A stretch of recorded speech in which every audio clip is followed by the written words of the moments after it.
I'm Tad Flakey, I'm Lilibet Flakey. and this is Pointless Global News.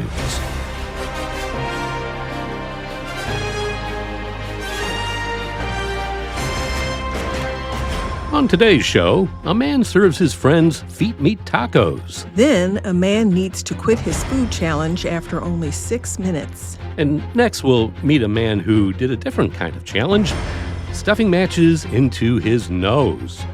More on that delightful story later, but first, a man who only goes by the name of Shiny admitted to cooking and eating his own foot as part of a dinner party with best friends. One wonders if they're still best friends, but I digress. Humans rarely ever turn to cannibalism, only doing so as an absolute last resort. The idea of tasting human flesh, though, has caused curiosity amongst some, while others are left completely revolted at the possibility of eating another person. Well, Shiny revealed that he has in fact tasted his own foot after it had to be removed following a motorcycle accident. Not only this, he was able to get 10 of his closest friends to also gnaw down on his body part. The man first revealed the disgusting course of events on Reddit back in 2018, 2 years after he lost his foot. He explained how he got into the situation. Well, we already kind of covered that. He was involved in a motorcycle accident after he was hit by a car and then sent flying into the nearby forest in his native Texas. During that horrific collision, though, his foot was smashed into pieces to the point that he would never be able to walk on it again. He was later rushed into surgery and had his foot formally amputated, leaving him with just one fully working leg. However, as doctors had prepared to dispose of the foot, Shiny pleaded with medics to let him keep his former appendage. 3 weeks later, on July 10th, 2016, the man invited a group of his 10 best friends to a heartwarming brunch for a special reason. A variety of foods were available, including apple strudel, chocolate cake, and fruit tarts. But the star of the show was Shiny's severed limb, cooked and served into fajita tacos. I kid you not. Shiny revealed that in total, 12 different tacos were prepared and had been seasoned before sauces were added for the additional flavor to the bizarre meat. After some initial hesitation, though, his pals began to munch down on his flesh, eliciting a very macabre response. The awkwardness was palpable all around the table as we set those plates out, Shiny explained, adding that there was a chilling cheers moment before his mates began to eat him. It was really nice that everybody came together. It's been a pleasure to share myself with them. Shiny added that his foot was cut into 2 centimeters by 2 centimeters chunks and fried before being added to the fajitas, so everyone got a nice chunk of his limb. When asked about the taste, he said, while it was tasty, it was incredibly chewy. People were chewing on me for 3 to 4 minutes. I had one friend who had to spit me out. I swear she got nothing but tendon, and she was just chewing on that thing forever. Within the U.S., you will no doubt not be surprised that there are, or perhaps you are surprised by this, that there is no federal law against cannibalism, except within the state of Idaho, where the act of eating human flesh can land somebody in prison. As a result, cannibalism is technically allowed in the other 49 states, but laws against murder and the sale of human meat mean that it is incredibly difficult to do so. Just ask Jeffrey Dahmer. Oh, that's right. I forgot he's no longer with us. You know I have some comments about this. Of course you do. Well, they didn't say what it tastes like. I wonder if it tastes like chicken. Maybe. And if they were just eating his foot, the lower part of his leg, there would not have been enough meat to serve 12 people. That's mostly bone and tendon, so maybe they cut up a little further on his leg and included his calf. And he did mention that one person who was really chewing a lot, he thought that they did get some tendon. Well, maybe he, kind of used the whole foot. I mean, just look at your feet.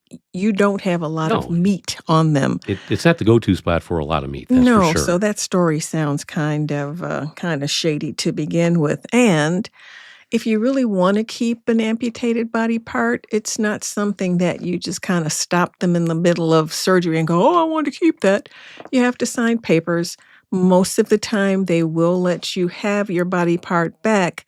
They usually send it off to pathology just to make sure that there's nothing diseased or any problems with it. But in a lot of cases, you can make a case to get your severed limb back. Just want to add that. I think I'll pass on that. And ask you, Ted, do Yeah. you think you would ever want to Oh. taste human meat? God, no. No? No, I mean, it's the thought. Regardless of whether or not it would taste well, I just couldn't bring myself to the point of doing that. Even if it tastes like chicken? Nope. Okay. A man was left suffering for hours after trying a new eating challenge and having to give up just minutes in. A foodie says his stomach gave up after he tried to conquer a 10,000-calorie roast potato challenge. Johnny Adams was the first to have a go at tackling 4.5 kilos of roasties smothered in a pint of gravy.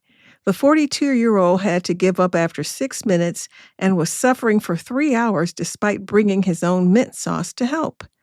He took on the challenge at Spud's in Wakefield, West Yorks, on Wednesday.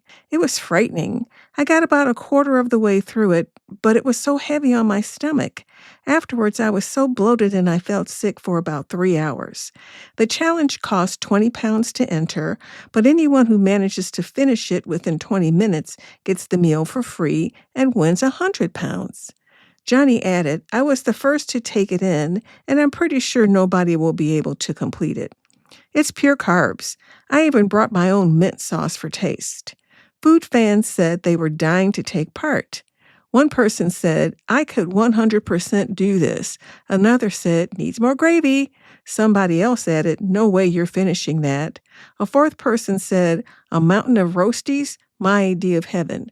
Who wants to eat roasted potatoes with mint sauce?" I just love the name they use over there in Britain for it, roasties. Roasties. I mean, really? Just the word just kind of Just gives it the thought of a eating bad image. roasted potatoes with mint sauce turns my stomach. I'd probably much rather have a taste of that foot. Really? Okay. I don't know if I'd go that far, though. Roasties, I think I'll stick with the roasties. You can have the foot. Okay, so finally, our last story has to do with a Swedish man who said his kids inspired him to stuff 81 matches up his nostrils and earn a Guinness World Record title in the process. Martin Strobe, age 42, told Guinness World Records his children were enamored by the latest edition of the organization's book and told him it would be so cool if he broke a record of his own.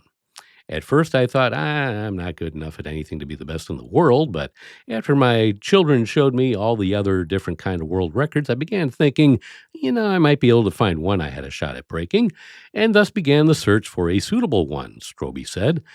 He landed on the record for the most matches held in the nose, which stood at the number 68. After doing the trial run, I discovered I could both stretch my nostrils a lot and also ignore the pain from putting all those matches in there. So I would say I'm a natural. I did, however, try to find a good technique because matches kept falling out of my nostrils. 3 inserted matches meant 1 or 2 falling out. I did some more trial runs and did eventually find a technique that I could utilize to minimize the number of matches falling out. He ended up taking the record at 81 matches, and boy, is his family proud. And again, I must say, why? If I had been there, might have been a little tempted to strike a match and set them on fire. It's just for the notoriety to say, hey, you know what? I'm in the Guinness World Records, and you won't believe what I did to get there. Oh, good grief. I guess I'm really leaning towards a dark side today, aren't I? Talking about eating feet meat and talking about setting matches in someone's nose on fire. Maybe a little bit has had a rough week. I'm a little frightened about what might be coming for Thanksgiving next week. Yikes. You should be. And that reminds me, there's a little programming note. We'll be taking a break next week because of Thanksgiving, so we will be back here in December. And for now, that's a wrap for another Pointless Global News. Be sure to follow us wherever you get your podcasts. I'm Tad Flakey. I'm Lilibet Flakey. Stay pointless, my friend.